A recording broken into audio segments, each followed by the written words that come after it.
चर्चा करने के लिए चल रहे हैं। देखो ध्यान से, पहले कुछ बातें आप इसमें कहेंगे कि अगर कोई पूछे आपके वंशागति के आणविक आधार में कि अनुवांशिक पदार्थ क्या होते हैं।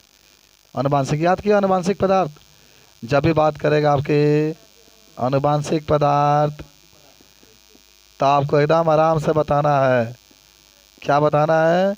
अनुवांशिक पदार्थ जब भी कहेगा तब कहेंगे कि अनुवांशिक पदार्थ वह होता है जो किसी जीवधारी के अनुवांशिक लक्षणों को एक पीढ़ी से दूसरे पीढ़ी में लेकर के जाता है। याद हुआ सबको? अनुवांशिक पदार्थ वह होता है जो किसी जीवधारी के अनुवांशिक लक्षणों को एक पीढ़ी से दूसरे पीढ़ी में लेकर क्या करता है? जाता है। अनुवांशिक लक्षणों को एक पीढ़ी से दूसरे पीढ़ी में लेकर के जो जाता है उसी को हम लोग क्या कहते हैं? अनुवांशिक पदार्थ कहते हैं। तो याद हुआ सब करूँ? अनुवांशिक लक्षणों को एक पीढ़ी से दूसरे पीढ़ी में लेकर के जाता है उसका अनुवांशिक पदार्थ करते हैं। और अनुवांशिक पदार्थ के रूप में क्या होता है? याद करिए। माने सिंपल जो बात है कि अनुवांशिक जो लक्षण होता है उस अनुवांशिक लक्षण को एक पीढ़ी से दूसरे पीढ़ी में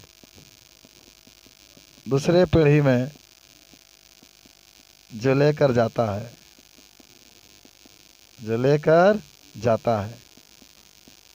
उसी के क्या कहते हैं हम लोग? अनुवांशिक लक्षण कहते हैं, अनुवांशिक पदार्थ कहते हैं।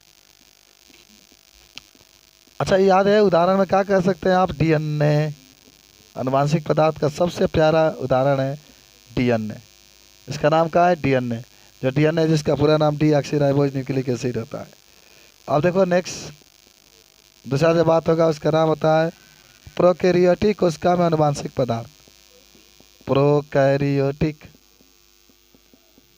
कोशिका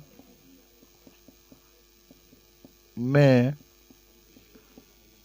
अनुवांशिक पदार्थ। देखिए आप सभी लोग जानते होंगे कि प्रोकैरियोटिक पहले कोशिका के बात हो रही है। प्रोकैरियोटिक कोशिका में अनुवांशिक पदार्थ, जैसे सबसे पहला बात होगी कि आखिर जो प्रोकैरियोटिक कोशिका होता है उसमें अनुवांशिक पदार्थ का होता है। आप सबको याद होगा कि जो प्रोकैरियोटिक कोशिका होती है वह कोशिका होती है जिसके अंदर केंद्रक तो विकसित होता है, बाकी कोई कोशिकांग नहीं पाया जाता है। याद करिए। और जो अनुवांशिक पदार्थ होता है वो अनुवांशिक पदार्थ डीएनए होता है, लेकिन डीएनए कोशिका द्रव में माने पूरा फैला रहता है, इसमें प्रोटीन नहीं पाया जाता है। याद है? ये केंद्रक होता है, केंद्रक के अंदर कोशिका द्रव होता है ना। तो अगर कोई पूछे कि प्रोकैरियोटिक कोशिका में अनुवांशिक पदार्थ कहाँ पाया जाता है, तो प्रोकैरियोटिक जो कोशिका होता है इसमें जो अनुवांशिक पदार्थ होता है कहाँ पाया जाता है? तो अनुवांशिक पदार्थ जो होता है वह पाया जाता है आपके कहाँ? वह पाया जाता है कोशिका द्रव में। किसमें पाया जाता है? कोशिका द्रव में। क्या कह रहे हैं बाबू? ठीक है। इसमें जो आपका अनुवांशिक पदार्थ डीएनए होता है, डीएनए जो होता है कोशिका द्रव में पाया जाता है, यानी केंद्रक में नहीं पाया जाता है। बात समझ रहे हैं? और ये ध्यान रखना है कि प्रोकैरियोटिक कोशिका में डीएनए वृत्ताकार होता है। प्रोकैरियोटिक कोशिका में डीएनए वृत्ताकार होता है। डीएनए वृत्ताकार होता है, डीएनए वृत्ताकार रूप में ये पाया जाता है।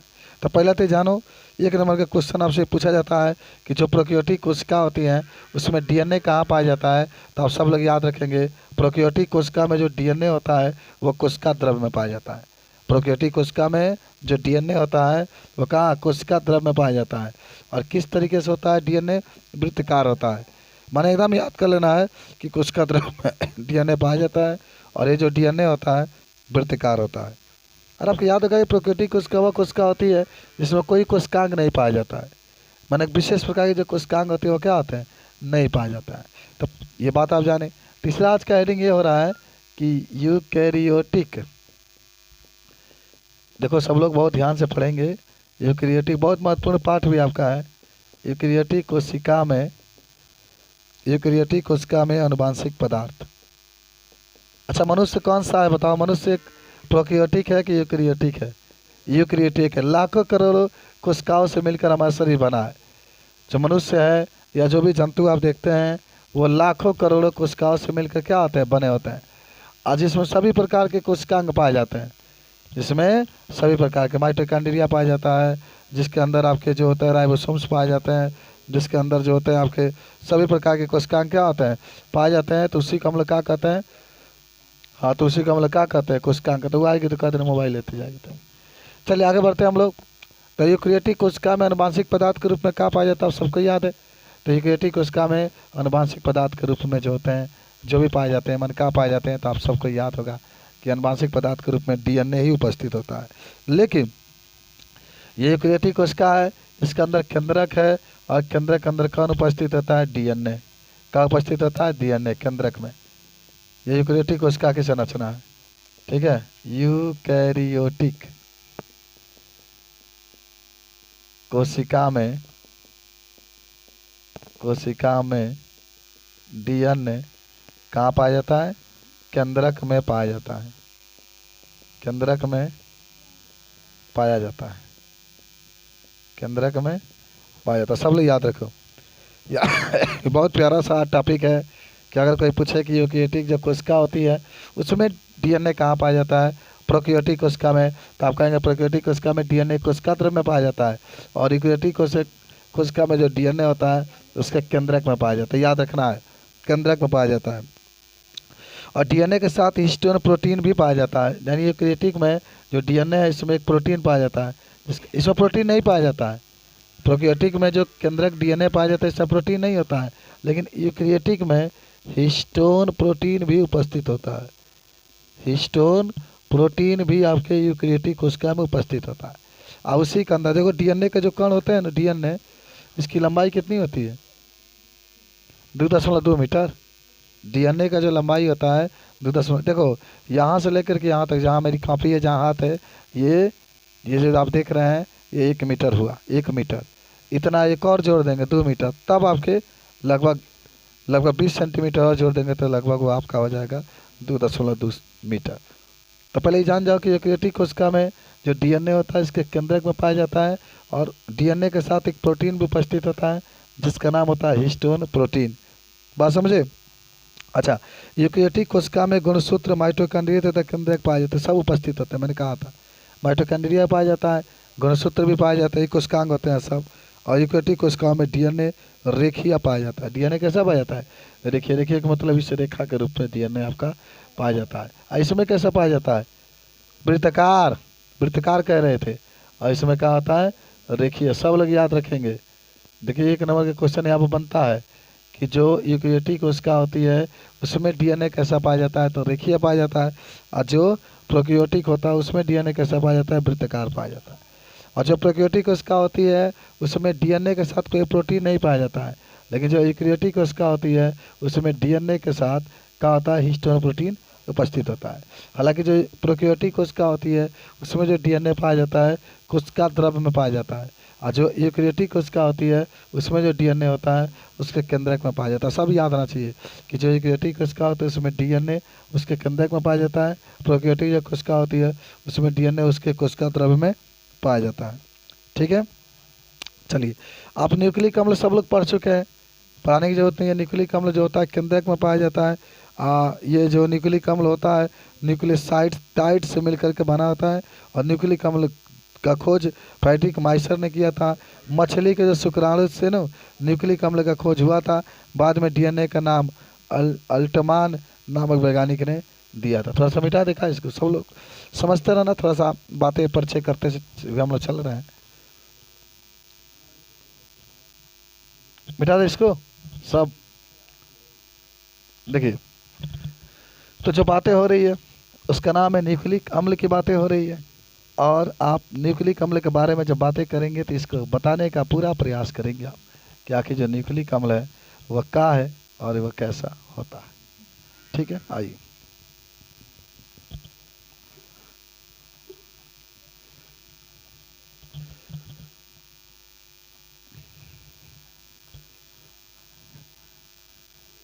देखिए तो बात आपकी होगी किसकी, न्यूक्लिक अम्ल की, न्यूक्लिक अम्ल की। देखो बाबू पहले इसका चित्र समझो। ये आपका क्या है, ये आपका क्या है, कोशिका है। ये कोई ना कोई कोशिका होगा और कोशिका के अंदर अंदर आपका एक केंद्रक होगा और इसी केंद्रक में आपका न्यूक्लिक अम्ल पाया जाता है। कौन अम्ल? न्यूक्लिक एसिड केंद्रक के अंदर पाया जाता है। ये न्यूक्लिक अम्ल जो होता है न्यूक्लियोटाइड से मिलकर बना होता है। किससे मिलकर बना होता है? न्यूक्लियोटाइड। आप बताएंगे न्यूक्लियोटाइड किससे मिलकर बना होता है? फास्फेट, शर्करा और नाइट्रोजन क्षारक से। माने इतना जानिए, न्यूक्लिक अम्ल होता है तो समय बता दो कि न्यूक्लिक अम्ल कहाँ पाया जाता है, तो क्या कहेंगे बाबू? केंद्रक में, कोशिका के केंद्रक में पाया जाता है। कोशिका के जो केंद्रक होते हैं उस कोशिका के केंद्रक में पाए जाते हैं। कौन पाए जाते हैं? न्यूक्लिक अम्ल पाए जाते हैं। न्यूक्लिक अम्ल पाया जाता है। पहला तो बात सब लोग जाने।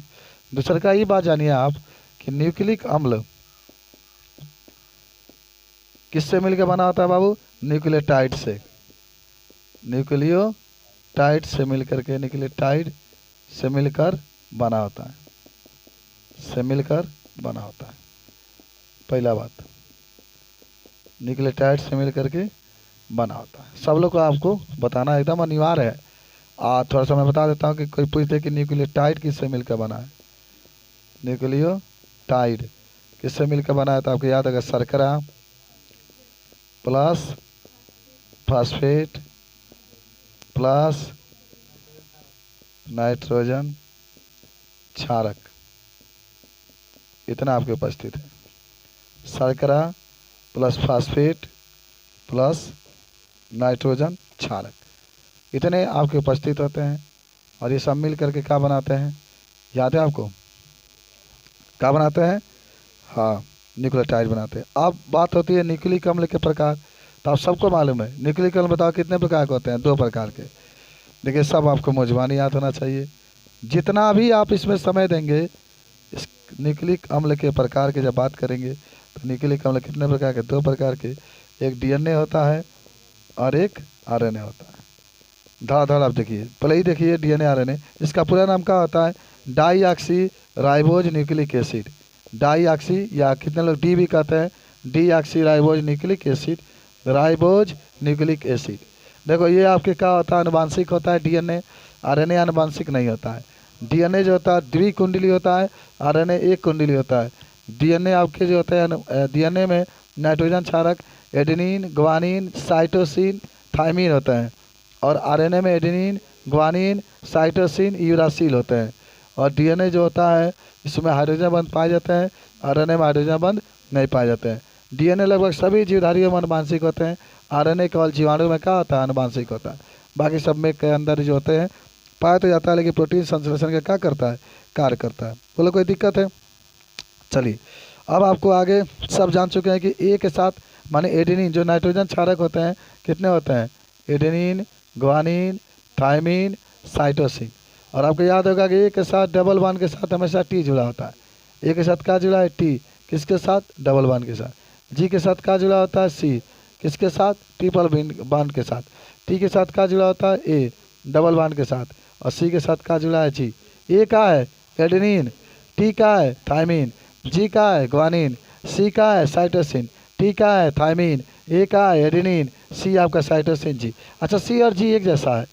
जैसे सी ऐसा खींच रहे हैं, जी भी लगभग ऐसा ही खींच के थोड़ा सा बढ़ा देते हैं, इसलिए इसमें हम लोग ट्रिपल बॉन्ड कहते हैं। और ट्रिपल बॉन्ड ट्रिक भी है, A B C, A B C, तीसरा पर, इसलिए इसमें ट्रिपल बॉन्ड हम लगा देंगे। बात समझे? अगर इसको बनाना होगा तो क्या कर सकते हैं? बना सकते हैं। चलिए आगे बढ़ते हैं हम लोग। अब आपके पास आता है, देखिए सब लोग को बहुत अच्छे तरीके से मैंने बताया था कि शर्करा 2 प्रकार के होते हैं। कितने प्रकार के? आई मिटा दे, सब लोग को मालूम हो चुका है ना। देखो, शर्करा होते हैं 2 प्रकार के। एक राइबोज शर्करा होता है और एक डीऑक्सी राइबोज शर्करा होता है। और आप जब आरएनए डीएनए की बात करेंगे तो राइबोज शर्करा किस में पाया जाता है? आरएनए में। और डीऑक्सी राइबोज शर्करा किस में पाया जाता है? डीएनए में। देखिए क्या क्या पढ़ाई आज कर रहे हैं, बड़ा अच्छे तरीके से, बहुत गहराई पूर्वक सब समझते चलेंगे। इस पाठ में केवल डीएनए के बारे में ही जिक्र करना है। बहुत प्यारा पाठ है, जितना इसमें टाइम देंगे उतना सही रहेगा आपका। ठीक है, चलिए मिटा दे इसको। हालांकि कल तो आपका छुट्टी रहेगा, बहुत ज़्यादा क्वेश्चन आपको देना है हमको, समझ रहे हो? कल बहुत आराम कर लीजिएगा आप सभी लोग। चलिए मिटा दें। देखिए, बात जो हो रही है शर्करा की हो रही है। ये शर्करा है। शर्करा कितने प्रकार के? दो प्रकार के। एक होता है राइबोस शर्करा, एक होता है डी ऑक्सी राइबोस शर्करा। एक होता है राइबोस शर्करा और एक होता है डी ऑक्सी राइबोस शर्करा। बहुत ध्यान से समझना है आपको, बहुत ध्यान से, थोड़ा भी आपको दिक्कत नहीं होना चाहिए। इस समय आ रहे बालक, ए बाबू, तो लेट तुम क्यों करते हो? जब स्टूडेंट हो तो लेट करके आओगे, बताओ। लेट करने से तो नौकरी में नौकरी करोगे तो 1 मिनट लेट हुए तो अंदर इंटरव्यू नहीं करते हैं। कंपटीशन में जाओगे ना, 1 मिनट, उतने दूर से मैं सीटेट का पेपर दे रहा था, उतने दूर से आए थे, 1 मिनट लेट हो गया, हाथ जोड़े थे, टीचर कहा कि नहीं खुलेगा। जो कंपटीशन होती है ना, 1 मिनट लेट कर जाएंगे तो आपको गेट नहीं खुलेगा। वापस सब रोते हुए सब वापस लौट गए। सब कम से कम 80-90 लड़कियाँ थी, सब वापस लौट गई। तो तुम तो आधा घंटा लेट करके आ रहे हो, जिसका बहुत बड़ी कमी है। चलिए, राइबोस शर्करा ये कहा है आपके पास, डी ऑक्सी राइबोस शर्करा। हाँ, तो राइबोस शर्करा पहले ही बताओ किस में पाया जाता है? आरएनए में पाया जाता है। ये आरएनए में। हाई किस में पाया जाता है? डीएनए में। डीएनए में पाया जाता है। और इसका सूत्र आपको याद है का?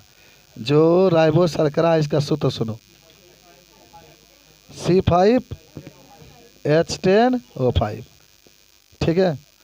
इसका क्या होता है? एक ओ कम हो जाता है, एक ओ कम हो जाता है, C5H10O4। बताओ, एकदम आज एकदम ध्यान से समझ लेना है बाबू, आज एकदम ध्यान से। डीएनए में एक ओ कम होता है, राइबोस शर्करा करेगा C5H10O5। देखिए, फिर ये कल कभी दिन नहीं मिलेगा जो पढ़ रहे हैं, इसलिए इसको एकदम ध्यान से क्लोजली आंखों में कैच करते हुए पढ़ेंगे।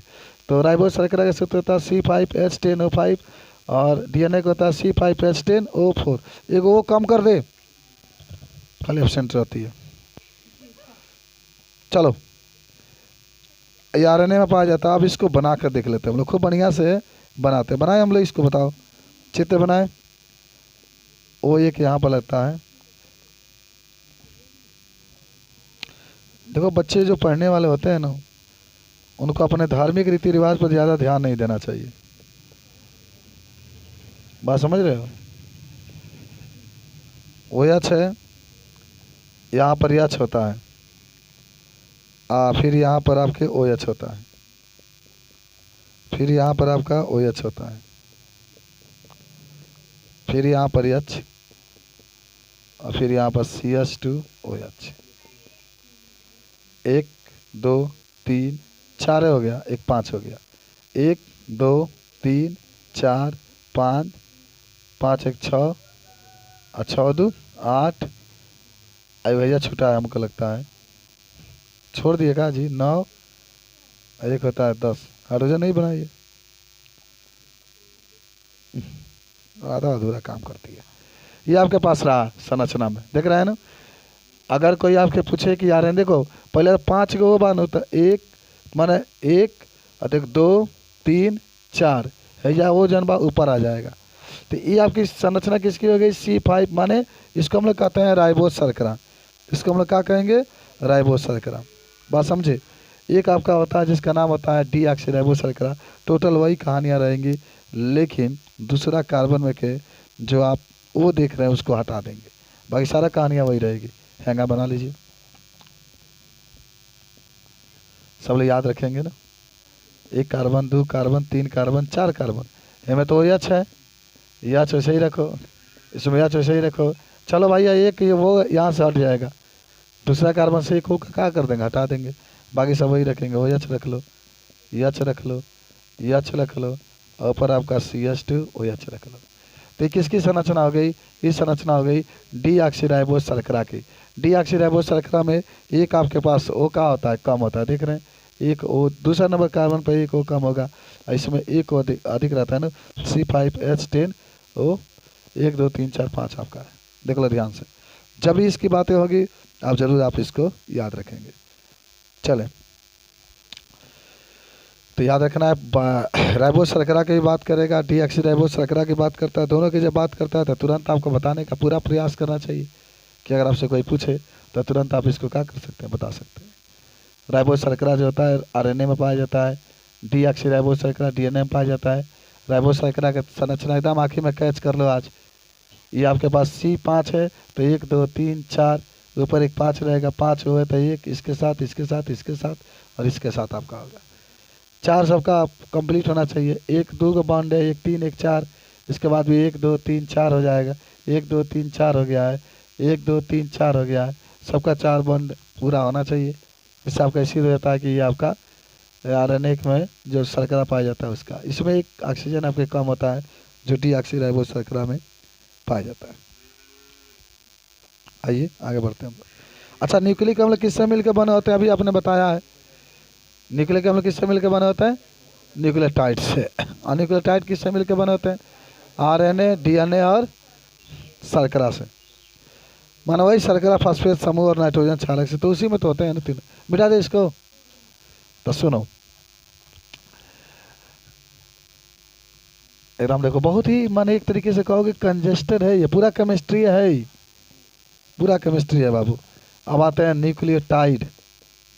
न्यूक्लियोटाइड की संरचना, न्यूक्लियोटाइड की संरचना। तो न्यूक्लियोटाइड किससे किससे मिलकर बने होते हैं? तो न्यूक्लियोटाइड मिलकर बना होता है शर्करा से। किससे? शर्करा से। और किससे? फास्फेट समूह से। और किससे? हाँ, नाइट्रोजन। कल आप पढ़े भी थे, आज उसी की बात करें। नाइट्रोजन क्षारक से मिलकर के बने होते हैं। शर्करा होता है, फास्फेट समूह होता है और फिर आपका नाइट्रोजन क्षारक होता है। ये 3 तरीके के संरचना आपके जो मिलते हैं तो किसका निर्माण होता है? न्यूक्लियोटाइड का निर्माण होता है। कहाँ है बायोलॉजी वाले बच्चे लेट करके आ रहे हैं भाई? ये मनमानी ऐसा चला था, जब मन कर तब आ जाएंगे आप। इसका कोई एक गरिमा है बाबू। आज तुम लेट करके आएंगे, कल हुआ परसों हुआ तो फिर हो गया काम। कल से आपका लेट नहीं होना चाहिए, चाहे कोनो भी परिस्थिति हो घर का, उससे कोई मतलब नहीं है। 7 बजे आपको उपस्थित होना पड़ेगा, चाहे कोई भी वर्क हो। दुनिया में कोई ऐसा व्यक्ति नहीं है जिसका कोई काम नहीं है। मर जाओगे तब तक काम खत्म नहीं होगा। चलिए, शर्करा है, फास्फेट समूह है, नाइट्रोजन क्षारक है। तो पहले हम लोग बात करते हैं फास्फेट समूह की। फास्फेट, अच्छा आपको याद है फास्फेट समूह को P से प्रदर्शित करता है। तो दोनों में चाहे आरएनए की बात करिए चाहे डीएनए, यानी सुनो ध्यान से, डीएनए और आरएनए, आरएनए दोनों में ऑर्थोफॉस्फोरिक अम्ल, ऑर्थोफॉस्फोरिक अम्ल पाया जाता है। ऑर्थोफॉस्फोरिक अम्ल का होता है, पाया जाता है। तो देखिए ऑर्थोफॉस्फोरिक अम्ल का नाम भी सुने होंगे आप, क्या होता है? PH3O4, याद है? तो वही तो है ना, H3PO4। अच्छा देखो ये देखो, जो ऑर्थोफॉस्फोरिक अम्ल होता है ना, अभी आप सुनो, आपसे कोई पूछे कि डीएनए धनात्मक होता है कि ऋणात्मक होता है तो क्या कहेंगे? डीएनए ऋणात्मक होता है। किसके कारण? हाँ, ये ऑर्थोफॉस्फोरिक अम्ल के कारण होता है। ऑर्थोफॉस्फोरिक अम्ल ऋणात्मक होता है क्योंकि अगर 4 है, 3 करोगे तो इसके ऊपर एक माइनस का चार्ज आ जाएगा। तो जो ऑर्थोफॉस्फोरिक अम्ल होता है ना, ये ऋणात्मक होता है। और ये ऋणात्मक होने के कारण जो होता है, डीएनए भी कैसा होता है? ऋणात्मक। आपसे प्रश्न पूछा जाता है कि डीएनए धनात्मक होता है कि ऋणात्मक, तो आदमी कहता है कि डीएनए क्या होता है? डीएनए हाँ ऋणात्मक होता है, ऑर्थोफॉस्फोरिक अम्ल। इसकी संरचना बनाओ, चलो P बना लो। P देखो, इसमें केंद्रीय परमाणु P होगा। संरचना बना रहे हैं ऑर्थोफॉस्फोरिक अम्ल के, केंद्रीय परमाणु कितने क्या होगा? P के अंतिम में कितने इलेक्ट्रॉन होते हैं? 5। तो सुनो, 1 यहाँ पर दिखा दो, 2 यहाँ पर दिखा दो, 2 यहाँ पर दिखा दो, 5 हो गया। अब कितने H है? 3। तो 1 H यहाँ पर दिखा दो, ठीक है? को ध्यान से समझना है। एक H मत दिखाओ, OH दिखाओ। एक OH, 1 से 1 OH जुड़ गया और इस P के साथ फिर यहाँ भी एक OH जुड़ गया, फिर यहाँ भी एक OH जुड़ गया और यहाँ पर डबल बॉन्ड O जुट गया। देख लो 1 2 3 4, 4 का ऑक्सीजन है तो 4 का ऑक्सीजन हो गया। 1 1 2 3। देखो कभी भी नो ऑक्सीजन जुड़ेगा, अकेले ऑक्सीजन रहेगा तो डबल बॉन्ड से जुड़ता है। तो ये ऑर्थोफॉस्फोरिक अम्ल की संरचना हो गई। फास्फोरस की अंतिम में 5 होता है। क्यों 5 होता है? क्योंकि इसकी परमाणु क्रमांक कितनी होती है? 15। जब 15 होती है तो 2 8 का लिखते हैं? 5 लिखते हैं। 2 8 5, अंतिम में 5 आता है। वही फास्फोरस के लिए पास हम लोग 5 को क्या करते हैं? दिखा देते हैं। ठीक है। और अब हम लोग बात करते हैं नाइट्रोजन क्षारक के बारे में। तो नाइट्रोजन क्षारक की बातें जब करेंगे, शर्करा तो सब लोग जानते होंगे, शर्करा का चित्र बना लिए, बनाए थे ना अभी शर्करा का राइबोज शर्करा, फास्फेट समूह का भी बना लिए। तीसरा का एक नाइट्रोजन क्षारक बचा है, इसको हम लोग लिख लेते हैं नाइट्रोजन क्षारक के बारे में। चले। अच्छा, नाइट्रोजन क्षारक कितने प्रकार के होते हैं? पहले इसको 2 भागों में बांट देते हैं। यहाँ ऊपर लिख रहे हैं नाइट्रोजन क्षारक।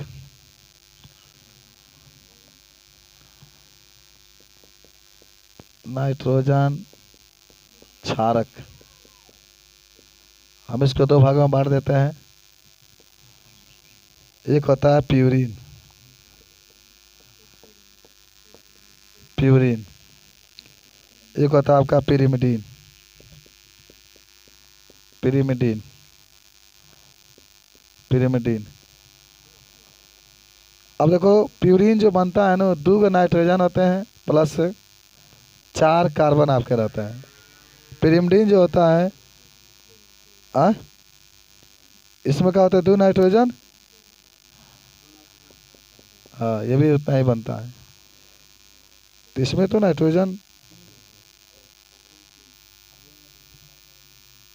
प्यूरिन में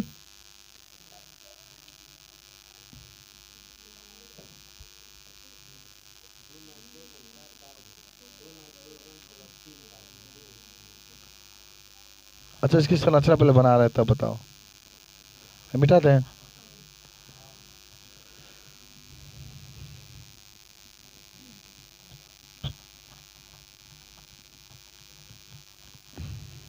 इसकी संरचना बनाए होगे तो ऐसे बना होगा, एक कार्बन, फिर एक कार्बन, फिर एक कार्बन, फिर एक नाइट्रोजन यहाँ पर है, नाइट्रोजन, फिर एक कार्बन, फिर ये नाइट्रोजन से मिला है, फिर एक नाइट्रोजन, फिर एक नाइट्रोजन। ऐसे बनाए हो ना? तो 1 2 3 कार्बन हो रहा है यार, 3 नाइट्रोजन, तो 3 नाइट्रोजन लिखो। 1 1 2 3 4 5, 5 कार्बन दिखा दो। पूरा एक साथ जोड़ के दिखा दो, कोई दिक्कत नहीं।